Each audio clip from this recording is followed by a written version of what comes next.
What's up, guys? Major Chaos here with my Zodiac Time Beast deck profile. Probably a little more conventional than the ones you'll be seeing elsewhere, but I love playing this deck. It's really fun. It's also very strong because of the G-Zone, obviously. But obviously, if you're playing a Zodiac Time Beast deck, you play Chrono Duran Z. Really, really good card. When you ride Grade 2, essentially you bind him to look top 5 for a Grade 1 or a Grade 3. Also, in the bind zone, you can ditch a card to add him back to your hand, which is not bad. Strong starter, because it gets rid of itself, ideally before some of the control matchups can get rid of it on their own terms.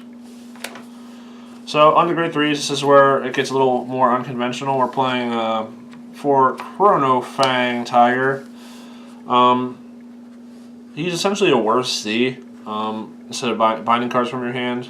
On ride, he has the ability to downgrade something, but he's a strong card. You either want to be on him or you want to be on Z, just for easier stride costs, which makes sense because if you can pay less for stride, why not? So I play a Tiger. It's a Tiger-based deck, even though most of the time the deck bricks on me, and end up on this man right here, Chrono Jet Dragon Z, probably the best card in the deck, if not one of the cards in the G-Zone, because he can bind a card from a Grade 3 from drop zone to stride for free, and when you stride, Soul Blast 1, choose a card on the field, send it to the bottom of the deck, and calls a Zodiac Time Beast with Grade +1, which really, really good. Yeah, 3 Z. Z's good. Z really good. I play one of Pulsar Sheep. Shout out to Thomas Tyson from Lock Haven. I played against his deck the weekend that set 14 came out, and this card is really, really good. It's free draw and a bind, and it has synergy with Metal Party Dragon, so very, very fun card. I like this card a lot. Into the Grade 2s, we play, of course, the derpy-looking Metal Pulsar Party Dragon.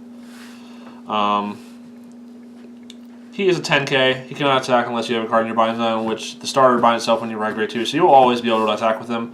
On rear guard, he has this fun effect where you counterblast 1 and bind him face up, and at the end of battle he attacks. If he's boosted, you call a 3 and a 1 from your bind zone to the field, which extra attacks is fun, also 10k base, so you can't go wrong there. Next I play 3 Ludo Alray. Because I'm not a pure jet deck, I'm not playing Unicorn or the other Gear Dragon.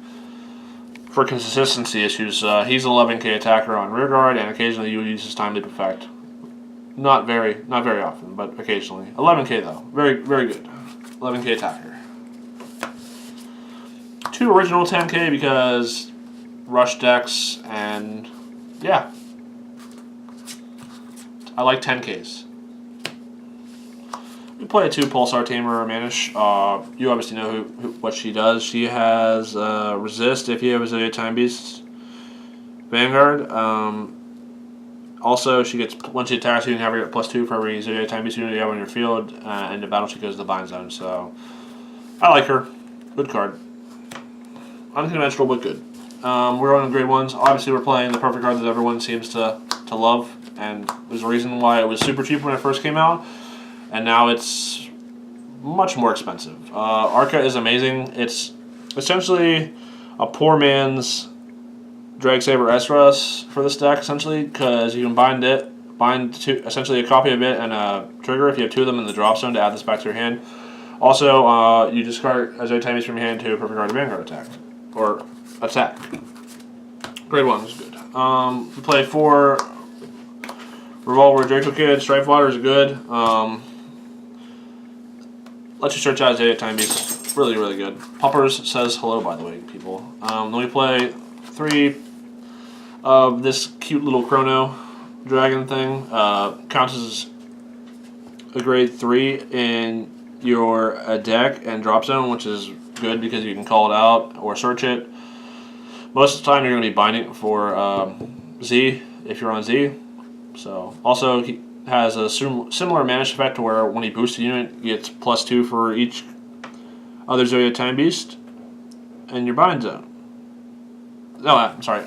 Each other Zodiac Time Beast, yeah, on the field. So then you bind him at the end of battle. So he's good.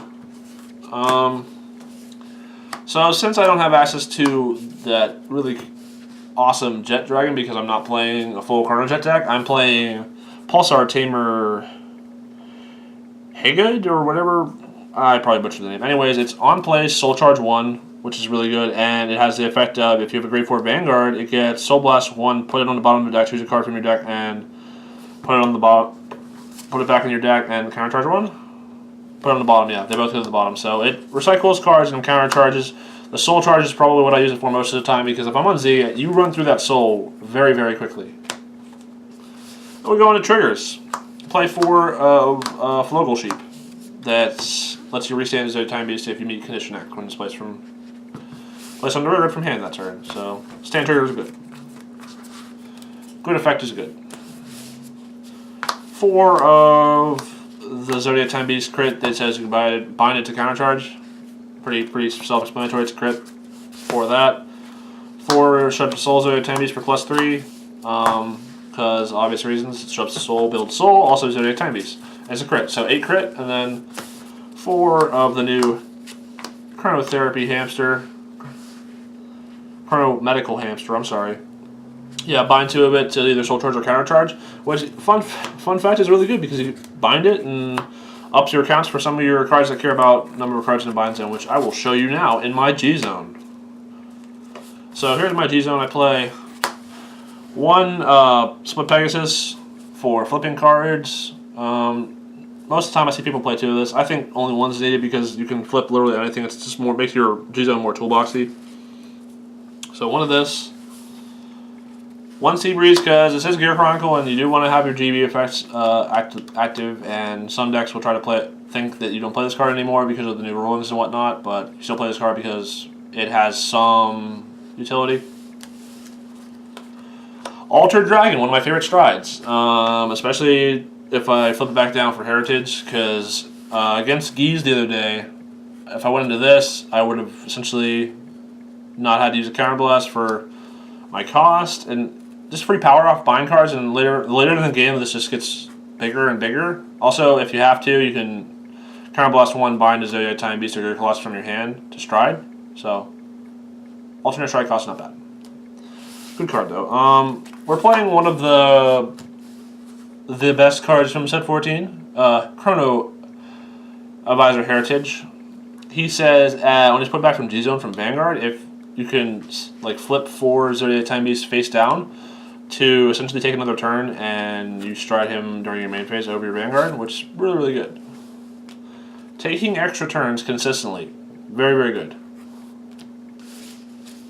You don't even have to reveal a grade 1, 2, 0, and 3 from your deck, like the original extra turn guy. So it's a Dark Zone clan, you play Dust. Dust can kill people, because Dust is good.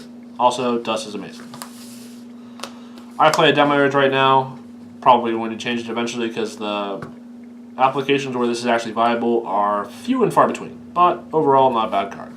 When you get it off, it can potentially win you games, but like I said, he's probably getting axed for more utility.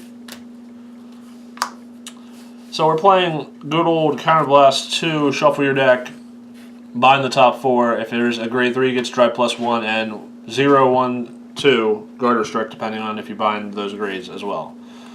GB3, not bad. Because I actually have open Counterblast in this deck occasionally, so yeah. I play 2 Altered Phoenix, Avenir Phoenix, Call a Field, GB3, gives +2 to your Zodiac Time Beast. Good card, extra attacks, what's not to like? I know lots of decks play more, 2 is good for me though. Then I play, since this is a Tiger deck, I play 3 Gear Glare. It's a Zodiac Time Beast flip fodder number 1.